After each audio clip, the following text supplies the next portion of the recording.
Olá, turma, tudo bem? Hoje vamos aqui para mais uma videoaula e o tema da nossa aula de hoje será imperialismo. Deixa eu compartilhar aqui com vocês a tela, tá? Só um instante. Pronto. Imperialismo. Antes de iniciarmos a falar sobre esse tema, a gente tem que recordar alguns. Tá? A primeira delas é a questão relacionada à Revolução Industrial, ok? Vocês já estudaram anteriormente que a Revolução Industrial, que foi ela, né? Foi quando os produtos deixaram de ser feitos apenas manualmente para serem feitos com auxílio de máquinas.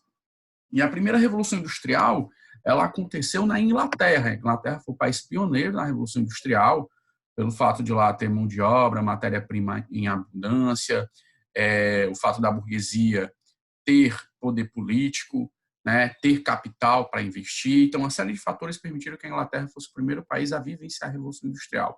Tem esse nome Revolução porque ela não trouxe apenas mudanças na maneira de produzir, não, mas também houve toda uma mudança na estrutura e no funcionamento da sociedade, trazendo aí, né, duas classes, a burguesia e o proletariado, as divergências entre essas classes, a luta, né? Então, houve todo um processo de mudança social com o advento da Revolução Industrial. Tá?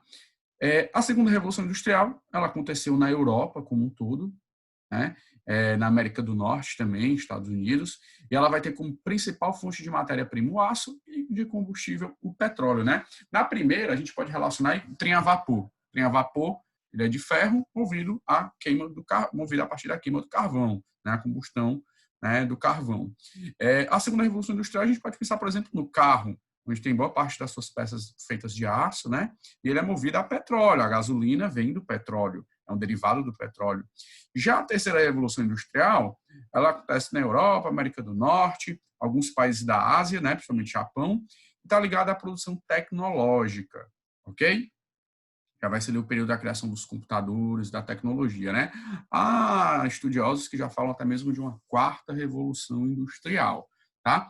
E aí o que acontece? Vamos nos voltar aqui para a primeira e segunda revolução, que é o tema que vai estar que são as revoluções que vão estar relacionadas ao imperialismo.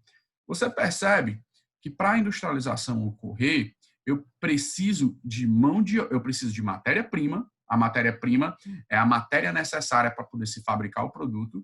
Eu preciso também de combustível para poder fornecer energia para as fábricas. E eu também preciso de uma outra coisa, a mão de obra, tá? Mão de obra essa que vai operar as máquinas, que vai fazer com que a fábrica funcione e o produto seja fabricado, tá? Vamos ver aqui também alguns modelos de produção, né? Os modelos de produção fabris. Nós temos aí o Taylorismo. O Taylorismo, Fordismo e o Toyotismo. O Taylorismo e o Fordismo, eles são bem parecidos, tá? Se divide o trabalho, cada trabalhador vai ter uma função, vai executar uma função. A diferença do Taylorismo para o Fordismo é que ele insere aí a esteira de produção, né? Ele cria uma linha de montagem, né? Uma verticalização da produção, de modo a acelerar essa produção, tá? Já no toyotismo, a produção ela é mais flexível, né? É uma produção just in time, ou seja, uma produção de acordo com a demanda. Lá no Taylorismo Fordismo, eu produzo em grande quantidade, né? Em compensação, em contrapartida, eu vou ter que ter pessoas para consumir aqueles produtos. Eu não paro a minha esteira de produção. Há um problema também no Taylorismo e no Fordismo, né? Nesses dois modelos, o produto, como o trabalhador só exerce aquela atividade, por exemplo, imagine uma esteira de produção de carro, né? Cada trabalhador vai ter uma função. Um coloca o motor, outro coloca a porta, outro coloca o pneu. O trabalhador só sabe fazer aquilo. Ele trabalha numa fábrica de carro, mas ele não sabe montar um carro. Ele monta um componente do carro. Se houver algum defeito, aquele defeito só vai ser notado no final, quando o produto já está pronto. Isso no Taylorismo e no Fordismo. Já no Toyotismo, não. Como a produção é just in time e a produção também é mais flexível, o trabalhador ele tem maior liberdade de interagir na produção como um todo. Então, o produto ele acaba tendo uma qualidade maior. Os defeitos já são verificados antes, né, já são corrigidos, né, há uma qualidade maior na produção. E não há estoque, porque a produção é de acordo com a demanda. Você tem a demanda, aí há a produção, e não gera estoque. né? Então, atualmente, a maioria das montadoras utilizam o método do toyotismo, tá certo? Isso é só para ilustrar a questão da organização do trabalho, vocês já devem ter visto isso em geografia, ok? O período pós-revolução industrial também vai ser marcado por uma série de movimentos sociais. Nós já estudamos anteriormente a luta dos trabalhadores, nós não vamos rever isso agora, já foi um assunto estudado quando estudamos Revolução Industrial, né? A luta dos trabalhadores, organizações sindicatos, greves, a conquista de direitos trabalhistas. Mas é importante nós falarmos aqui sobre a luta das mulheres, né? O período pós-primeira, segunda Revolução Industrial, ele vai ser marcado pela a inserção da mulher, né, em alguns setores da sociedade, entre eles o mercado de trabalho, a luta pelo direito do voto, né? Isso acontece porque, com a Revolução Industrial, pessoal, houve a produção de novos equipamentos esses, inclusive equipamentos domésticos, que possibilitaram a mulher ela se abster de exercer certos trabalhos do lar. E, com isso, ela teria tempo, então, para se dedicar a outras atividades. Há outros fatores também que contribuíram para isso, como, por exemplo, o fato de ter ocorrido a Primeira Guerra Mundial, né, no qual os homens foram para a guerra, as mulheres, então, tiveram que ocupar diversos postos de trabalho. Quando os homens retornaram da guerra, elas desejavam continuar nesse mercado de trabalho, né, passaram a também reivindicar o direito ao voto. Existem alguns filmes, documentários e séries muito interessantes. Tem no Netflix, As Sufragistas, né, que vão lutar pelo direito do voto, tá? Então, esse período também será marcado, pós-revolução industrial, pela luta dos direitos das mulheres, tá certo? Direitos esses que não foram dados pelos homens de forma alguma, foi uma conquista das mulheres, né?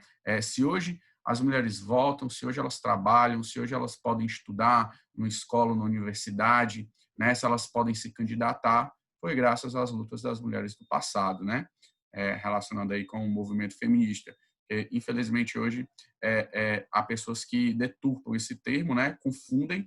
Feminismo nada mais é do que a luta pelos direitos das mulheres. Então, isso é de fundamental importância. A mulher que não defende isso, ela está se privando dos seus direitos, tá?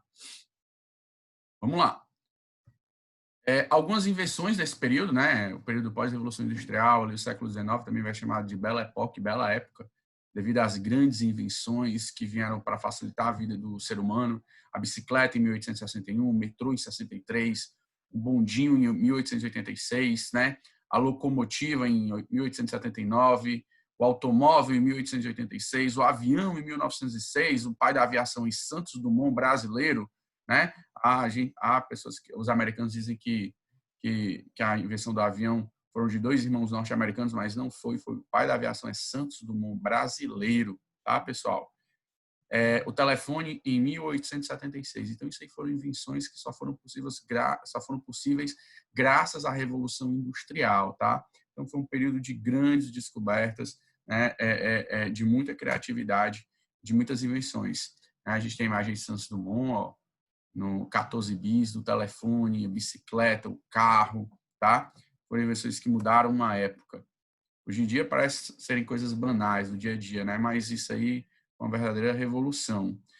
Agora nós vamos abordar o tema do imperialismo. Imperialismo que é? Imperialismo, se olhar para essa palavra, eu vou ver a palavra império, né? Deriva da palavra império. E esses impérios, quem eram esses impérios? Os impérios eram as grandes eram os países altamente industrializados. No caso, Inglaterra, França, né, principalmente, né, a Alemanha, os países da Europa, que haviam vivenciado o processo da primeira e da segunda revolução industrial. Esses países, a partir do momento que eles passaram a se industrializar, o que foi que aconteceu?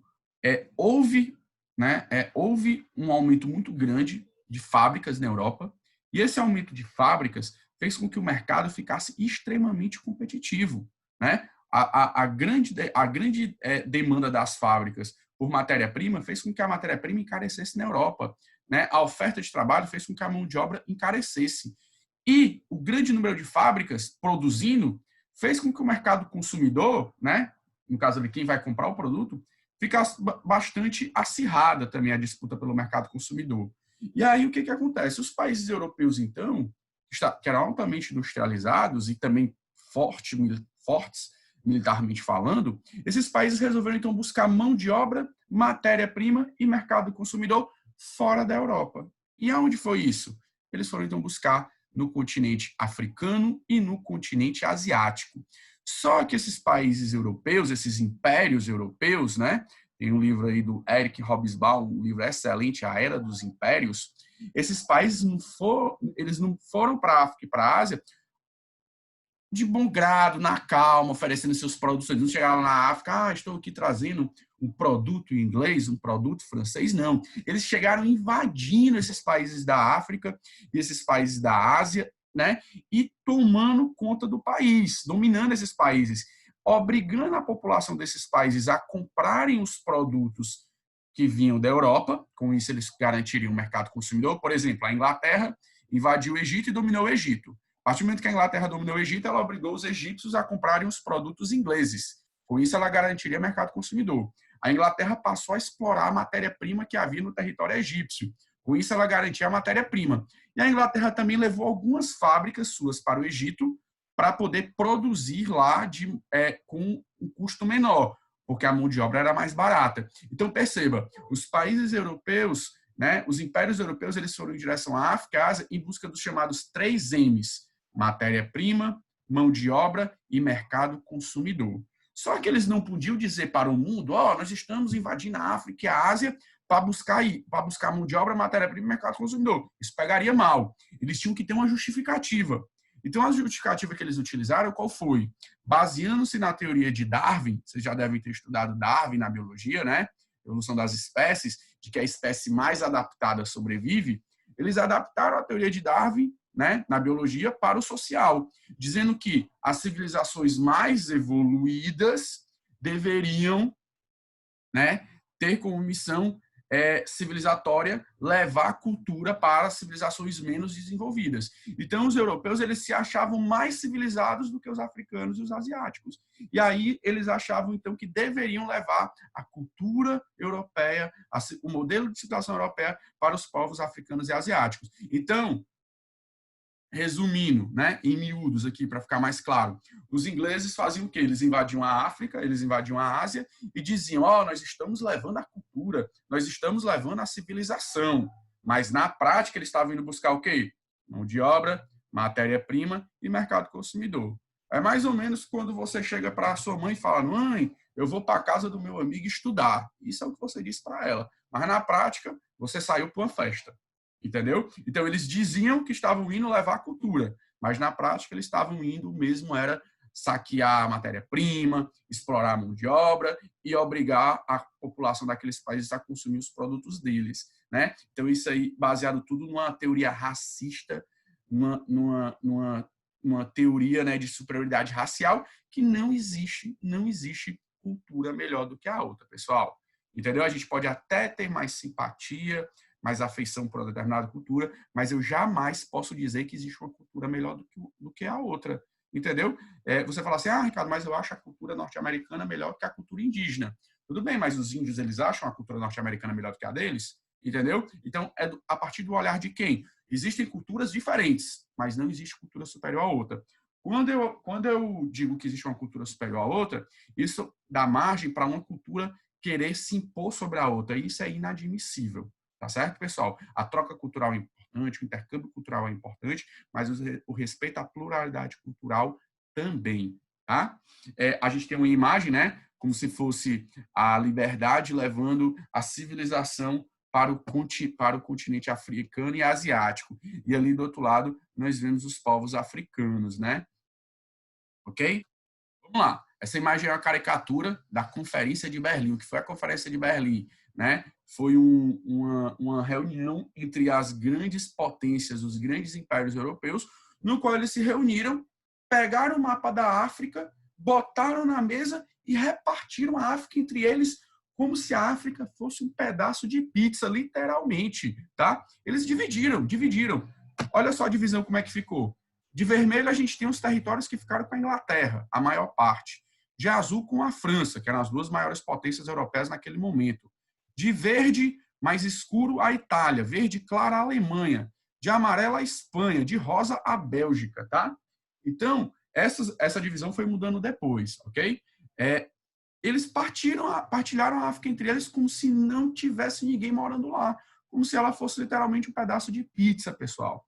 E aí, o interessante é a gente saber que, nessa divisão, quando ocorreu esse processo de divisão da África, eles não respeitaram as culturas. Como assim, Ricardo? Eles não respeitaram as culturas? Imagina que existiam dois povos diferentes, né? O povo A e o povo B. Quando eles foram dividir o território, eles não deixaram A no canto e B no outro não. Eles misturaram. A e B ficaram juntos, né? E no outro canto A e B juntos também. E aí o que acontece? Isso aí dá um nome que nós chamamos de fronteiras artificiais. É quando eu tenho uma fronteira que divide um território, mas ela não leva em consideração a cultura, leva apenas em consideração as riquezas naturais, os aspectos naturais. Porque, assim, quando os países europeus eles dividiram a África entre eles, eles não levaram em consideração os povos que lá moraram, mas sim as riquezas que existiam lá. Né? Então, eles partilharam o território levando em consideração a riqueza e não quem morava lá. Consequência disso, hoje você tem, dentro do mesmo país da África, povos totalmente diferentes, culturas totalmente diferentes, e essas culturas acabam entrando em conflito entre si, gerando guerras civis, tá? Tudo por conta de uma partilha que foi mal feita, mal elaborada pelos europeus. Partilha essa que nem deveria ter existido, né? O imperialismo inglês, a gente foca mais no imperialismo inglês, porque a Inglaterra foi um dos países mais imperialistas no século XIX. Além de ter colônias na África, ela também teve colônias na Ásia, né? Aos poucos ela dominou a Índia, dominou a China. Quando ela dominou a China foi interessante, porque assim tem alguns aspectos interessantes. Entre eles a Guerra do Ópio, que aconteceu de 1839 a 1842, a Inglaterra ela vendia ópio para a China. Só que o imperador, ópio é uma droga, pessoal, ópio é uma droga. E o imperador chinês, ele vendo que aquilo estava fazendo um mal danado para o povo dele, né? O povo não queria trabalhar, vivia se drogando, estava virando um problema social. Ele proibiu o comércio do ópio, inclusive atacou navios ingleses. Como consequência disso, a Inglaterra retalhou, né? Invadiu a China e colocou no lugar um imperador no qual ela teria o controle. A Guerra dos Bóxeres, a mesma coisa, né? Grupos de chineses atacavam constantemente os ingleses, tentando expulsá-los de seu país, mas a Inglaterra teve um domínio muito grande sobre a China durante bastante tempo. E olha que a China era uma civilização milenar, tá? Muitas das coisas que nós temos hoje vieram da China, tá certo? Imperialismo japonês, pouco se fala do imperialismo japonês, mas o Japão, ele é um país extremamente pequeno. Ele é formado por 4 ilhas, né? 4 grandes ilhas. A ilha de Hokkaido, Honshu, Shikoku e Kyushu, certo? São 4 ilhas. E aí o que acontece? O Japão, ele além de ser um país pequeno, ele é um país montanhoso. Então ele tem poucas planícies, tem poucos recursos naturais, né? Poucas fontes de matéria-prima para poder se industrializar. Então, na era Meiji, o imperador Meiji, que é esse que vocês estão vendo na imagem, ele quis modernizar o Japão, fazer com que o Japão deixasse de ser um país agrícola para se tornar um país industrializado, mas para isso ele precisaria de matéria-prima. Então o Japão vai embarcar também na onda do imperialismo, tentando conquistar os territórios vizinhos para poder ter acesso à matéria-prima, para poder fabricar os seus produtos. Aí uma estratégia também utilizada pelo Japão, que foi bastante interessante, né? Contribuiu muito para o seu processo de industrialização, foi a criação dos zaibatsus. O que era isso? Zaibatsus eram grupos familiares que controlavam determinados setores da economia. Então, para evitar concorrência entre os empresários japoneses, o imperador ele falou assim, ele deu o monopólio de determinados setores para determinadas famílias, né? Então, a família X vai controlar o setor energético, a família X o setor siderúrgico, a família X o metalúrgico. Daquela forma, aquela família poderia se dedicar somente àquele setor e alavancá-lo. Um exemplo de um zaibatsu, né, que hoje não é mais um zaibatsu, né, virou uma multinacional. Mitsubishi era um zaibatsu, Suzuki era outro zaibatsu, tá?